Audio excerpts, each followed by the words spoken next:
വരണം, ഒരു കാര്യം പറയുവാനുണ്ട്. ഒരു കാര്യവും പറയുക വേണ്ട. അങ്ങനെയല്ല, പിന്നെ എങ്ങനെയാ? ഇപ്പോൾ മനസ്സിൽ വിചാരിച്ചിരിക്കുന്നതായ കാര്യം നടക്കുമോ ഇല്ലയോ എന്നുള്ള കാര്യം പറഞ്ഞു തരാം. ശത്രുദോഷം ശരിക്കുമുണ്ട്. ശത്രുവിനെ വകവരുത്തുവാനുള്ള പരിഹാര മാർഗവും പറഞ്ഞു തരാം. വരണം. ശത്രുവിനെ വകവരുത്താനുള്ള രേഖ എന്റെ കയ്യിൽ തന്നെ ഉണ്ട്. അതിന്റെ മോന്റെ കണ്ണ് രണ്ട് ഞാൻ ചൂന്നെടുത്ത് കളയും. എന്റെ കയ്യിലൊന്ന് കിട്ടട്ടെ കേട്ടാ, അത് ഞാൻ നോക്കിക്കോളാം. നിന്റെ സഹായം വേണ്ട. സ്വന്തം ശത്രു അരികിൽ തന്നെ ഉണ്ട്. വരണം, പറഞ്ഞു തരാം. നീ തന്നെയാടാ എന്റെ ശത്രു. പോ. വേണ്ടേ?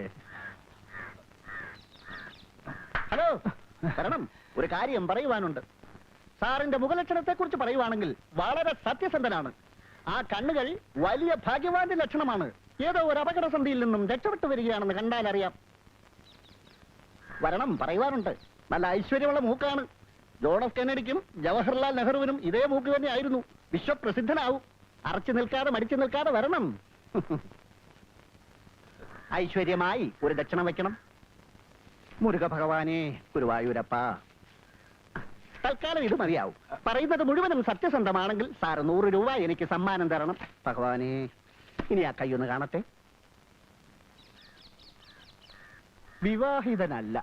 അല്ല, അടുത്ത് തന്നെ ഉണ്ടാവും. ഉത്തരങ്ങൾ വേണ്ട, ഞാൻ പറയുന്നത് കേട്ടാൽ മതി. നിങ്ങൾ ഇപ്പോൾ ചെയ്തുകൊണ്ടിരിക്കുന്നതായ ജോലി അധിക നാൾ ചെയ്യേണ്ടി വരില്ല.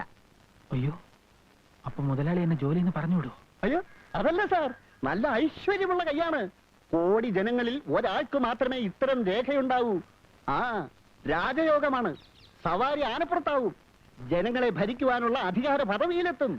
എന്താ പറഞ്ഞത്? ഒന്നുകൂടെ പറയൂ. അതെ, പാണാവള്ളി കൃഷ്ണപ്പണിക്കരെന്ന ഞാൻ പറയുന്നു. ലോട്ടറി എടുക്കാറുണ്ടോ? ഇല്ല. എന്നാ എടുക്കണം. ഓ, കോടീശ്വരനാകാനുള്ള യോഗം കാണുന്നുണ്ട്. കോടീശ്വരൻ.